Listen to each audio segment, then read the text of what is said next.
A'udzu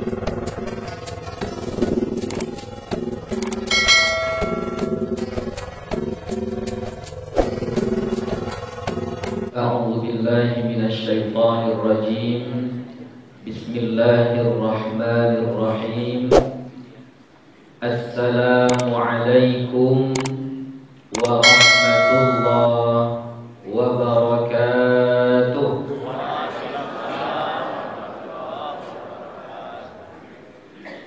Alhamdulillah wassalatu wassalamu ala Rasulillah wa ala alihi wa ashabihi wa mawalah. Amma ba'd. Rabbi shrah li sadri wa yassir li amri wahlul 'uqdatam min lisani yafqahu qawli. Rabbi yassir wa la tu'assir, Rabbi atmim bil khair, wa la hawla wa la quwwata illa billahil aliyyil azim. Alhamdulillah, puji syukur kita kepada Allah Subhanahu wa ta'ala. Pada pagi hari yang berbahagia ini, Allah izinkan kembali kita berkumpul di masjid yang kita cintai ini dalam salah satu program yang baik, yaitu majelis ilmu yang insya Allah sesuai dengan nama programnya, ya, pengajian ASN, Pak ya, ASN. Mudah-mudahan kepanjangannya sama ya, ahli surga nantinya. Amin ya rabbal alamin. Jadi yang non ASN ya, itu masuk surga juga insyaallah. Salawat dan salam kepada Nabi Muhammad sallallahu alaihi wasallam. Beliau adalah manusia yang sangat peduli kepada kita. Walaupun kita tidak bisa memperkenalkan diri kepada beliau. Kalau di dunia ini, kalau kita mau minta bantuan harus kenalkan dulu. Nah, kalau dalam administrasi mungkin ada proposalnya, pakai proposal dulu gitu. Kalau Nabi kita nggak perlu. Tidak perlu kita perkenalkan diri kita siapa, asal tahu dia kita adalah umatnya, maka insya Allah beliau akan membantu kita jika kita perlu bantuan. Kalau tak perlu bantuan, nggak dibantu lagi. Ya. Bantuan beliau itu disebut dengan syafaat. Syafa'atul uzma termasuk juga. Nah, supaya kita kenal, ini dulu sudah pernah saya sampaikan waktu pengajian pertama kali saya ke sini, yaitu salah satunya adalah dengan membaca sholawat kepada beliau. Ayo, pagi Jumat yang barokah ini sama-sama kita bacakan sholawat kepada beliau dengan lafaz Allahumma salli wa sallim ala sayyidina Muhammad wa ala ali sayyidina Muhammad. Sedikit tentang sholawat. Allahumma salli wa sallim, sebaiknya lengkap sholawat salam. Salli wa sallim. Kata Imam An-Nawawi, yang membaca sholawat saja itu makruh. Jadi hanya baca Allahumma sholli ala sayyidina atau ala Muhammad wa ala ali Muhammad, baca sholawatnya saja tanpa ada salamnya, itu kurang sempurna. Supaya sempurna harus dua-duanya, sholawat dan salam. Dalilnya apa? Innallaha wa malaikatahu yusalluna 'alan nabi. Satu, bersolawat kepada Nabi. Ya ayyuhalladzina amanu, wahai orang-orang yang beriman, sallu 'alaihi wa sallimu taslima. Salawatlah kalian kepada Nabi dan ucapkanlah salam. Jadi yang afdolnya dua-duanya, salawat dan salam. Ya, jadi mulai sekarang kalau bersolawat ambil yang paling afdolnya. Allahumma salli wa sallim. Sama kayak kita mendengar nama Nabi Muhammad, apa yang kita ucapkan? Sallallahu alaihi wasallam. Selalu itu dua, selalu. Itulah yang paling afdolnya. Tapi bukan berarti kalau baca sholawat Allahumma sholli ala Muhammad saja nggak boleh. Boleh. Dapat pahala ya? Dapat. Tetap dapat pahala. Tapi tentunya berkurang lah. Kalau sekiranya dia itu pemberian, ada orang mau ngasih kita 10 juta, kalau kita kurangi sedikit usahanya, dia cuma ngasih 2 juta.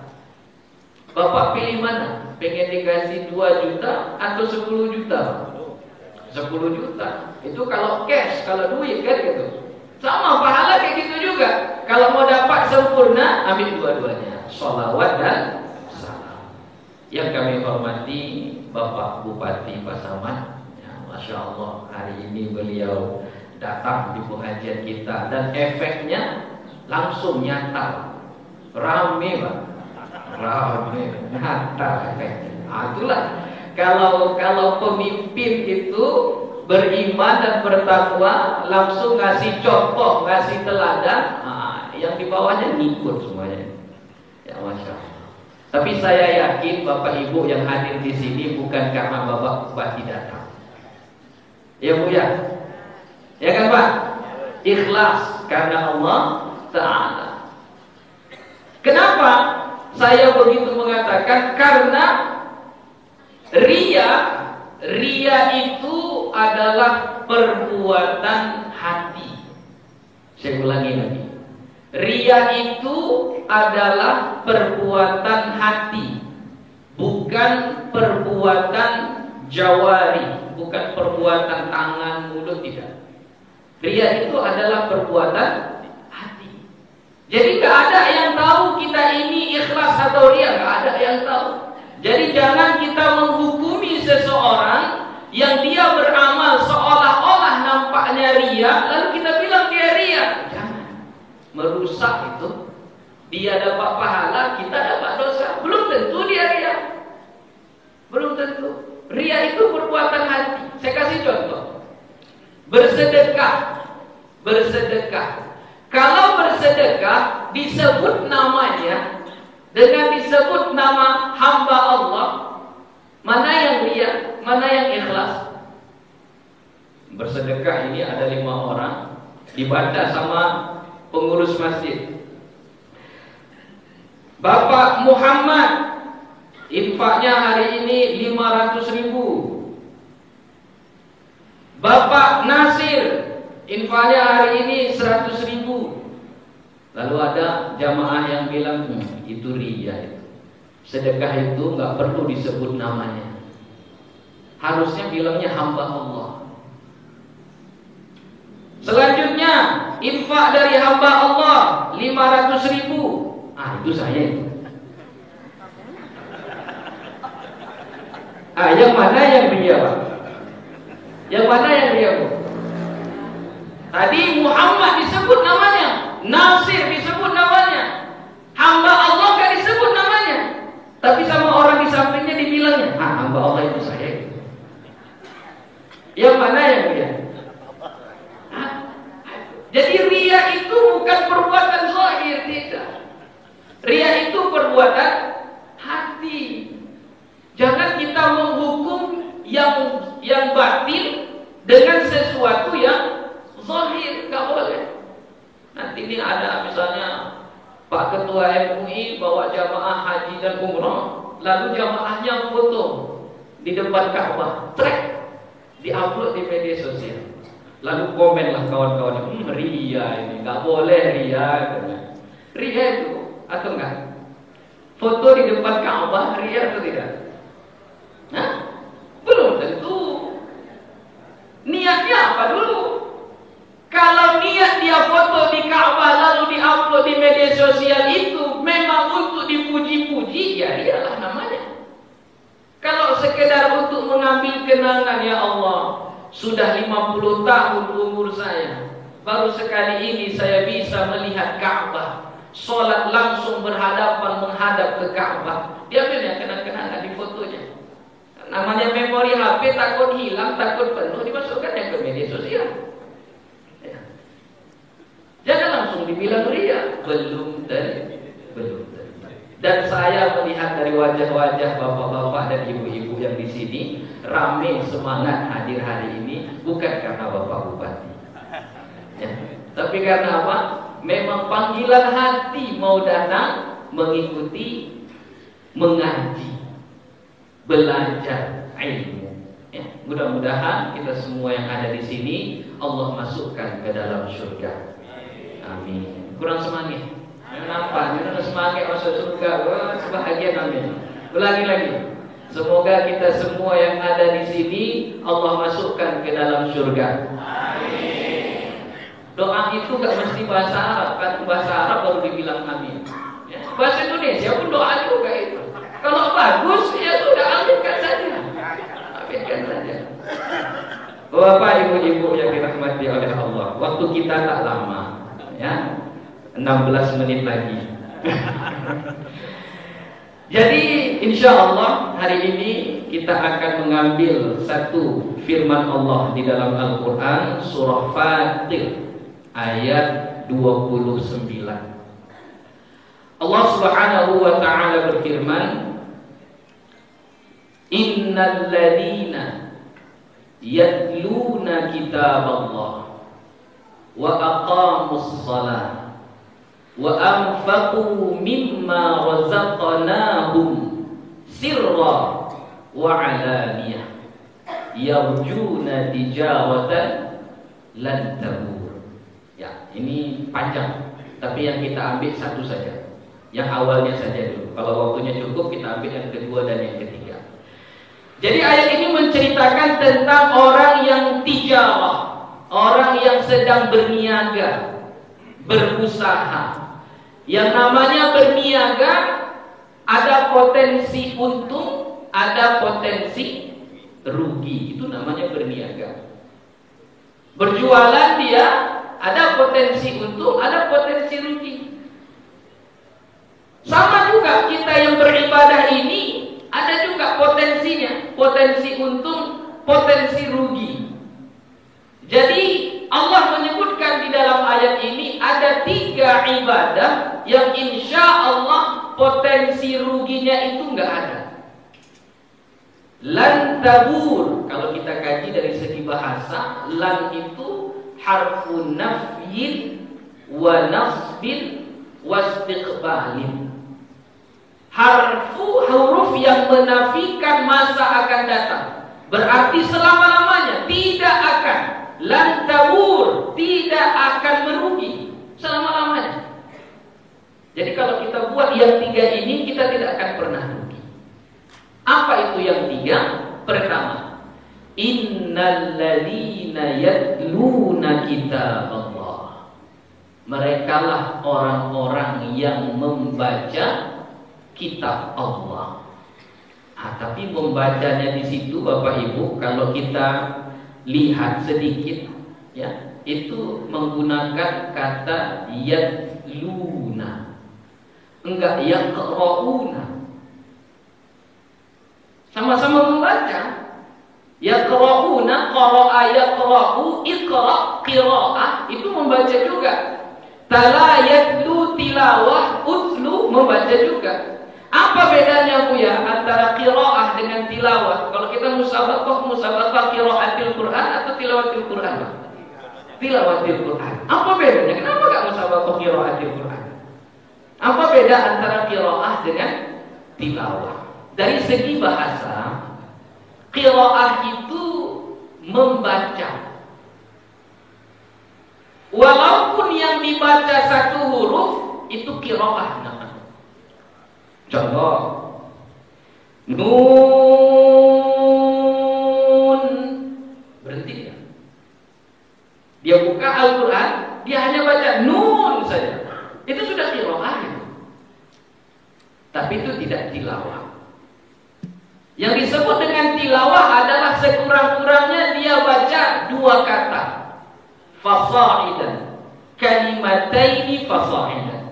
Dia baca dua kata atau lebih. Itulah yang disebut dengan tilawah dari satu sudut. Jadi kalau qiraah, satu kata saja sudah qiraah namanya. Kalau tilawah harus kalimat. Kalau cuma satu kata belum tilawah. Dari sudut yang lain, qiraah itu mau bacanya salah-salah, mau bacanya kurang tepat, itu sudah disebut qiraah. Mau salah-salah bacanya itu sudah qiraah. Tapi kalau tilawah tidak.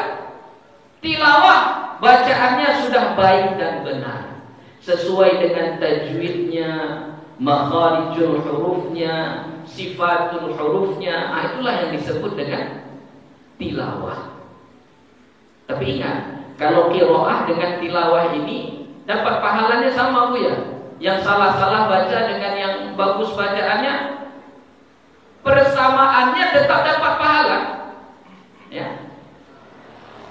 Rasulullah Shallallahu Alaihi Wasallam bersabda, "Man qara'a harfan min kitabillah." Siapa-siapa yang membaca satu huruf dari Al-Quran, maka dia dapat 10 kebaikan. Satu kebaikan, tapi yang satu kebaikannya itu dikalikan 10. Satu huruf dia baca, dia dapat 10. Satu huruf dapat 10. Ya.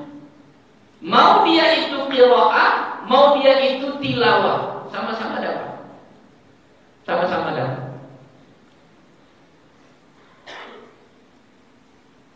Kalau dia masih salah-salah bacaannya, bagaimana Bu ya? Dapat pahala juga? Dapat. Dalilnya apa? Nabi Muhammad SAW dari istri beliau Aisyah radhiyallahu anha. Rasulullah SAW bersabda, "Al-mahiru bil Quran." Orang yang mahir, pandai, sudah bagus bacaannya, ma'as safaratil kiramil bararah. Nanti di akhirat dia akan dimasukkan ke dalam golongan orang-orang yang pandai membaca, dimasukkan ke dalam golongan para malaikat. Safaratil kiramil bararah, dimasukkan ke dalam golongan para malaikat. Tengok ke depan, malaikat Jibril. Tengok ke kanan, malaikat Israfil. Tengok ke kiri, malaikat Israil. Tapi tak jauh-jauh lagi, kan sudah di akhirat kan. Itu kemuliaannya, berarti apa? Mulia dia. Tapi kalau kita nanti di akhirat dibangkitkan itu, tengok ke depan Abu Jahal, tengok ke kanan Fir'aun, tengok ke kiri Qarun. Aduh, itu takut kita itu. Ya. Jadi orang yang mahir baca Quran, yaitu yang tilawah tadi, dia dapat kemuliaan itu. Walladzi yatata'ta'u fi, yatata'ta itu terbata-bata, merangkak-rangkak. Belum pandai bacanya, bukan kayak adik kita tadi si Fauzan, Masya Allah bacaannya, ya kan? Belum seperti itu bacaannya. Kita masih baca terbata-bata, menyebutkan makhrajnya pun belum bisa, ya. Dan susah. Wa huwa alaihi syaqun, susah kita membacanya. Falahu ajran, kata Nabi. Tetap kita dapat dua pahala. Pahala membacanya, satu huruf 10 pahala. Kedua, pahala berusaha, tetap upaya untuk membaca Al-Quran walaupun belum terlalu pandai. Jadi pertanyaannya di siku, lah lain pandai baca Quran semuanya. Ya Bu, jujurlah, jangan ada dusta di antara kita. Ya Pak, udah pandai baca Quran semuanya, udah bisa. Kalau belum, jangan malu-malu. Kalau belum, dengar suaranya belum semua ini. Kalau belum, tidak ada kata terlambat. Nah, ini mungkin bisa pertimbangan bagi Pak Bupati. Dulu waktu saya masih di Malaysia, ada orang tua umur 71 tahun belum bisa baca Quran. 71 tahun belum bisa baca Quran. Lalu dia minta belajar, kita ajari. Alhamdulillah bisa. Dan yang nenek 71 tahun ini dia punya perusahaan, banyak karyawan dia. Jadi karena semangatnya dia belajar Al-Quran ini, dikhususkannya satu hari pagi-pagi itu karyawannya duduk semuanya baca Quran, belajar baca Quran. Jadi ini bisa mungkin salah satu apa nanti di kantor-kantor itu, Pak, di kantor. Nggak usah diundang Ustaz Nasbih, nggak usah. Orang yang pandai ngaji di situ aja. Itu aja, baca Quran. Nggak usah lama-lama, 15 menit saja sudah cukup itu. Sudah cukup. Baca Quran di kantor. Tapi belum pandai, Bu ya, belum pandai nggak apa-apa. Baca Iqra nggak apa-apa. Di pesantren kita itu ada orang tua masih baca Iqra nggak apa-apa. Udah tua baca Iqra dia. Boleh. Alhamdulillah lah di kampung masih diterima yang baca Iqra, kan? Di pesantren kita terima yang tua-tua mau belajar, kita terima. Mungkin kalau di pesantren-pesantren di sini nggak diterima, mau daftar ini sekolah berapa? Siapa yang daftar? Bu, mana anaknya? Oh, bukan anaknya yang daftar, Pak. Saya, emaknya yang daftar. Oh, ada diterima ya. Kalau kita di sana asal mau belajar, kita terima. Tapi nggak diasramakan kalau yang tua-tua, bahaya kalau diasramakan. Jadi asramakan yang muda-muda gitu. Ya. Jadi tidak ada kata terlambat untuk belajar baca Al-Quran. Selagi masih hidup berarti belum terlambat. Kalau udah mati baru terlambat namanya.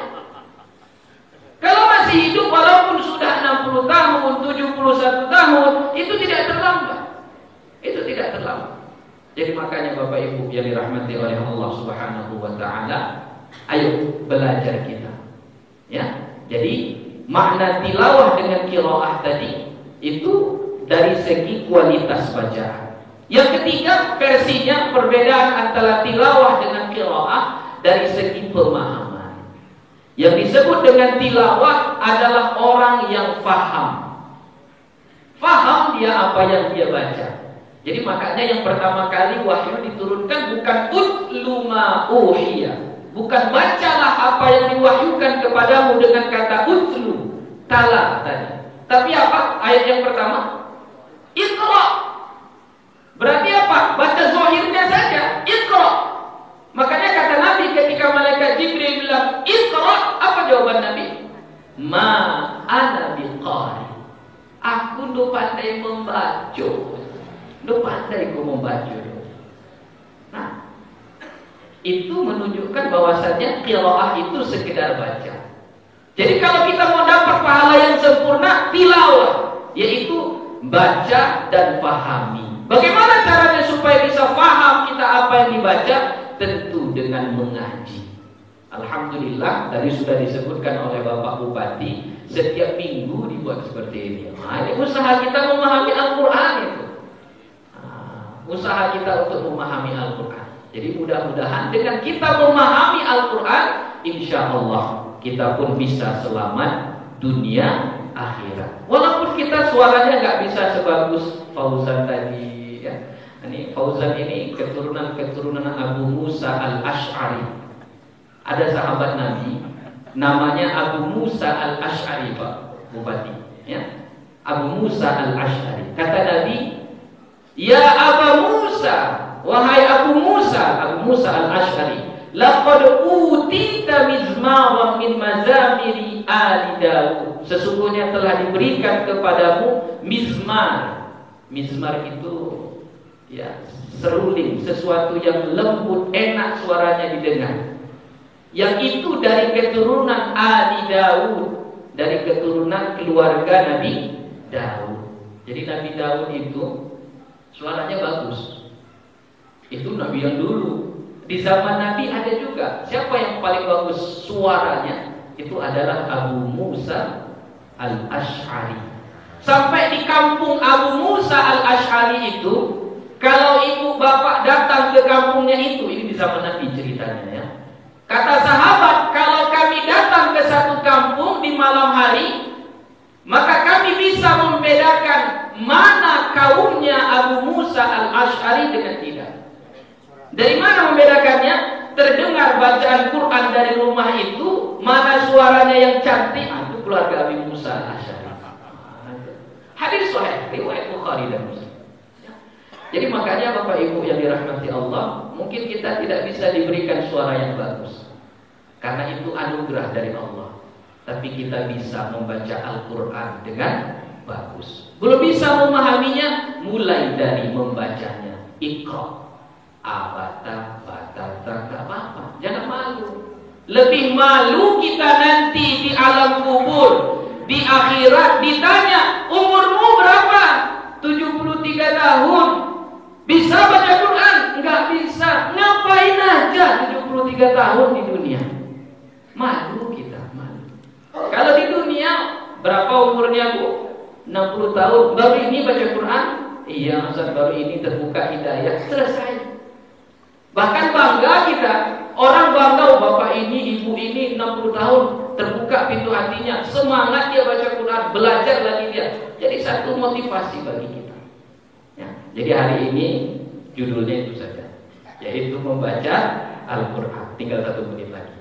Jadi kesimpulannya, 3 definisi tadi itu bukan pendapat saya. Itu adalah pendapat Abu Hilal Al-Askari yang beliau tuang di dalam kitabnya Mu'jam Al-Furuqul Lughawiyah, yang menceritakan tentang perbedaan-perbedaan bahasa di dalam bahasa Arab, termasuk juga di dalam Al-Qur'anul Karim. Terima kasih atas segala perhatiannya. Mohon maaf atas segala kekhilafan. Kok lai katul salah ya, namanya waktu singkat, kadang terburu-buru ya. Mudah-mudahan tidak ada yang sakit hati. Lain sakit hatinya kan? Itu makin semangat, makin semangat. Jadi kita tutup majelis kita ini dengan sama-sama kita membaca doa. Sebelum berdoa, sama-sama kita baca Ummul Quran, amalan bi sunnati nabiyina Muhammadin sallallahu alaihi wasallam, mengamalkan salah satu yang diajarkan oleh Nabi kita, yaitu membaca Al-Fatihah sebelum berdoa. Liridha'illahi ta'ala. Al-Fatihah.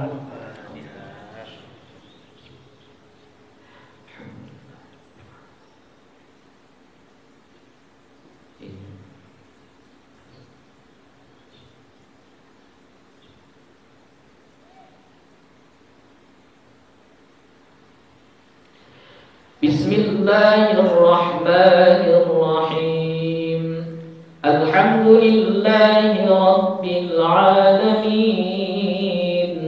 Wassalatu wassalamu ala nabiyil karim wa ala alihi wa sahbihi ajma'in.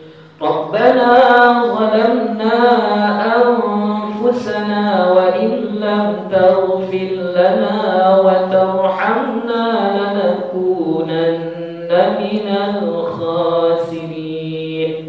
Allahumma arhamna bil Qur'an. Allahumma zayyin akhlaqana bil Qur'an wahdina bihidayatil Qur'an washfa'na warfa'na fil akhirati bikaramatil Qur'an waj'alna ya Rabbana min talinal Qur'an innaka ala kulli shay'in qadir. Allahumma ighfir lana dhunubana wa liwalidina warhamhum kama rabbawna shighara wa li asatidina wa li mashayikhina wa li جميع المسلمين والمسلمات والمؤمنين والمؤمنات برحمتك يا أرحم الراحمين. ربنا آتنا في الدنيا حسنة وفي الآخرة حسنة وقنا عذاب النار. وصلى الله على سيدنا محمد النبي الأمي وعلى آله وصحبه وبارك وسلم والحمد لله رب العالمين. السلام عليكم ورحمة الله وبركاته.